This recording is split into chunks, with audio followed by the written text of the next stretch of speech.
नाज़रीन इकराम, पाकिस्तान की judiciary done and डस्टिस। कौन है ये लोग? नहीं यार, क्या कर रहे हो? नाज़रीन इकराम, पाकिस्तान की जुडिशरी डन एंड डस्टिस। तुमसे ना हो पाएगा। यार आपको इंग्लिश नहीं आ रही, क्या कर रहे हो? रिपीट। नाज़रीन इकराम, पाकिस्तान की जुडिशरी डन एंड डस्टिस। इतना बेटे बात सुन। प्रोड्यूसर किसको बिठा दिया यार मेरे साथ? अच्छा, नून लीगी हैं तो इनकी इंग्लिश इतनी ज्यादा कमजोर है। I think Pakistan sorry love you. चले इनकी अब लीडरशिप को मेरे साथ बिठाइएगा, उनका क्लिप लगाइएगा मेरे साथ।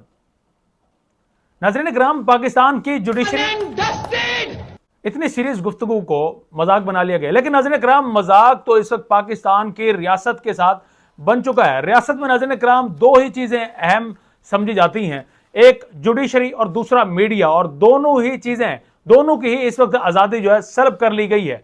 अगर हम मीडिया की बात करें जिसका ताल्लुक मुझसे है, तो नाज़रीन इकराम ना हम खुलकर बोल सकते हैं, ना हम खुलकर लिख सकते हैं। अगर हम ऐसा करते हैं तो फिर हमें मुकदमात जो है उनका सामना करना पड़ता है, फिर प्रोग्राम भी छीन लिए जाते हैं। जिस तरह से रिसेंटली आपने सुना होगा, मतीउल्लाह जान, एक बड़ी पावरफुल आवाज मीडिया की, उनसे उनका प्रोग्राम जो है वो छीन लिया गया, वो प्रोग्राम नहीं कर सकेंगे। इसी तरह से रिजवान गिलजई जो कि रिपोर्टर हैं, एक अच्छा और सीनियर जो है वो जर्नलिस्ट है, वो भी इस वक्त, कल उनकी जानिब से जमानत जो है वो दर्ज करवाई गई, प्री जमानत उनकी जानिब से बेल जो है वो मूव हुई और उन्हें जमानत मिली।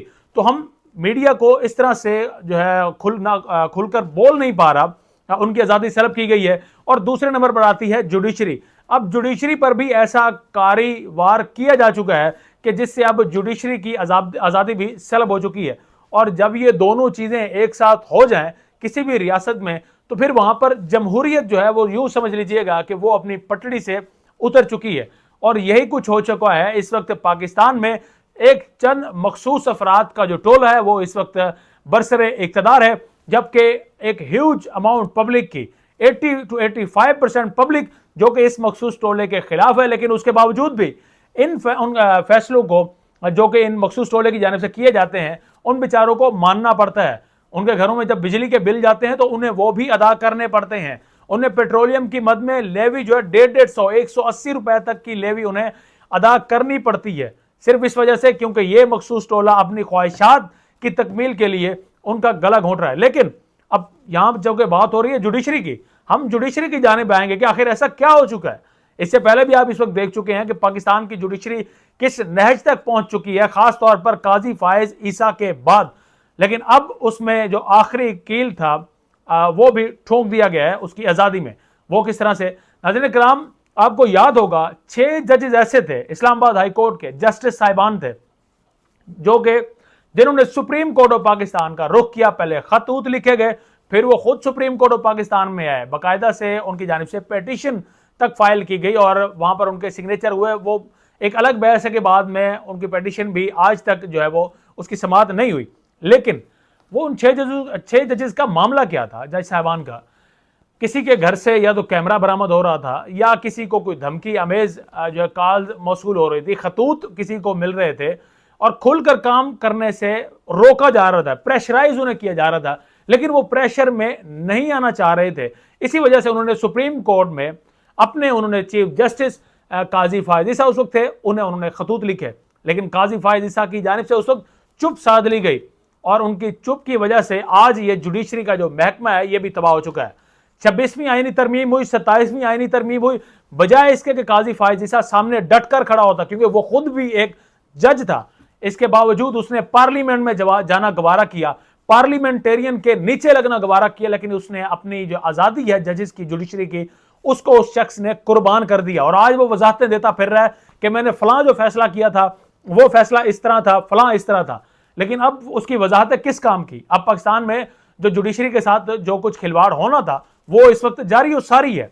और जुडिशरी की वजह से डायरेक्ट नजर कराम आम आदमी वो इससे इफेक्ट होता है। तो इस वक्त वो इफेक्ट हो रहा है, आम आदमी इससे इफेक्ट हो रहा है जुडिशरी से, मीडिया की आज़ादी के छीनने से। उन 6 जजेस साहिबान जिनका मैंने जिक्र किया, उनके साथ अब कुछ यूं हुआ कि इस वक्त जो चीफ जस्टिस यहां पर लगे उस वक्त भी गला घोंटा गया।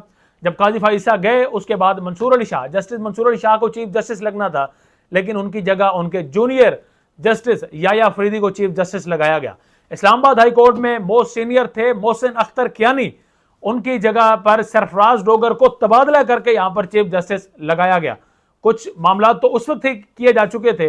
अब चीफ जस्टिस सरफराज डोगर जिनको जो है मुतअद्दिद मरतबा इन 6 जजेस ने बताया कि इनके साथ क्या कुछ हो रहा है, लेकिन वो भी नाज़रीन कराम खामोश रहे, बल्कि खामोशी से कुछ आगे ही वो बढ़ गए।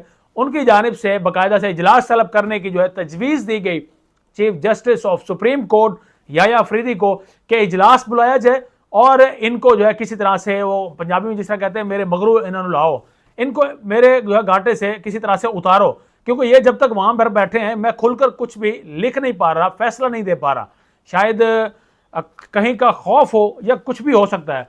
बहरहाल उस वक्त जो इत्तलात थी उनके मुताबिक याया अफरीदी ने उनकी मुखालफत जरूर की, लेकिन फिर इजलास भी तलब कर लिया और उस इजलास की फिर उसके बाद सदारत भी खुद ही की chief justice of supreme court Yahya Afridi की जानिब से। उस सदारत में उन 6 में से एक की जो है जनाब जो है डिग्री को जाली करार दिया गया। इतने मुतअद्दिद फैसले जिस शख्स ने दिए हों, जिस शख्स के पास 10-15 साल का एक्सपीरियंस हो, उसके बाद आपको पता चले कि जनाब इसकी तो डिग्री ही जाली है, उन्हें घर भेज दिया गया। और उसके बाद नंबर लगता है बाकियों का। बाकियों में भी सरे फहरिस्त 3 नाम ऐसे हैं जिनसे सबसे ज्यादा शायद इन मुक़्तदर हलकों को तकलीफ है। मोहसिन अख्तर कियानी पहले नंबर पर, बाबर सत्तार दूसरे नंबर पर, समन रफत तीसरे नंबर पर। ये 3 जस्टिस साहिबान थे। अब इन तीनों के हवाले से इनके मुस्तकबिल का फैसला सुप्रीम कोर्ट में जो है हो चुका है। वो जो जुडिशल एक कमीशन का एक इजलास तलब हुआ उसमें फैसला किया जा चुका है। जस्टिस मोहसिन अख्तर कियानी को नाज़रीन कराम लाहौर हाई कोर्ट में उनका ट्रांसफर कर दिया गया। यहां पर यह चीज भी आपको याद रखने की जरूरत है कि जस्टिस की मर्जी के बगैर उनका ट्रांसफर नहीं किया जा सकता, लेकिन यहां पर ट्रांसफर हो चुका है। जस्टिस मोहसिन अख्तर कियानी जाएंगे लाहौर में, उनका तबादला लाहौर किया जा चुका है। जस्टिस बाबर सत्तार दूसरा बड़ा नाम, इनका तबादला नाज़रीन कराम पेशावर हाई कोर्ट में हो चुका है। और तीसरा जस्टिस समन रफत, इनका नाज़रीन कराम तबादला सिंध हाई कोर्ट में हो चुका है। तीनों जस्टिस साहिबान के तबादले हो चुके हैं। वो अब आपको यहां पर इस्लामाबाद में मजीद नजर नहीं आएंगे। उनकी जगह कौन लेंगे? उनकी जगह वो लेंगे जिनको यहां ट्रांसफर करके इस्लामाबाद लाया जाएगा। और वो कौन हो सकते हैं? वो वही हो सकते हैं जो कि मंजूर नजर हों, यानी कि आपके इस वक्त जुडिशरी का मुकम्मल तौर पर जुडिशरी में खेल तमाशा जारी है और आप इसको महसूस, बल्कि आप महसूस भी क्या करेंगे, आप तो इससे डायरेक्ट इफेक्ट होने वाले हैं। अब कोई भी केस जब आप अदालत में लेकर जाएं तो सबसे पहले आपने जहन में यह सोच लीजिएगा, पूछ लीजिएगा, अगर वो आपका केस आपके रियासत के खिलाफ, रियासत के माफ कीजिएगा नुमाइंदों के खिलाफ हो, जो रिप्रेजेंटेटर हैं इस वक्त, उनके खिलाफ अगर आप कोई केस करने जा रहे हैं, आप महंगाई की चक्की में पिसे हैं, आपने देखा कि किसी ने करप्शन की है और उसके लिए आप अदालत में जाना चाह रहे हैं, तो फिर आप ये जहन नशीन करके आइएगा कि आगे जो जस्टिस साहिबान बैठे हैं वो मंजूर नजर बैठे हैं, वो उनके बैठे हैं कि जो उनको लाना चाहते थे और जो उनको लेकर आए, और जिनकी बदौलत इनके इक्तदार को भी दवाम जो है मिलता रहेगा। और शायद इससे जो करप्शन में अगर कभी एक ढेला करप्शन होती थी तो वहां पर अब मजीद उससे आप यूं समझ लें 10 से 20 गुना भी करप्शन बढ़ सकती है, क्योंकि अब चेक एंड बैलेंस मुकम्मल तौर पर उसका खात्मा हो चुका है। अब वही काम करेंगे जस्टिस साहिबान अदालतों में जो कि प्रेशर अगर कहीं से मौसूल होगा उसी प्रेशर के नीचे लगकर काम किया जाएगा। और प्रेशर के तहत क्या काम होता है ये आप भी नाज़रीन कराम बखूबी इससे आगाह हैं।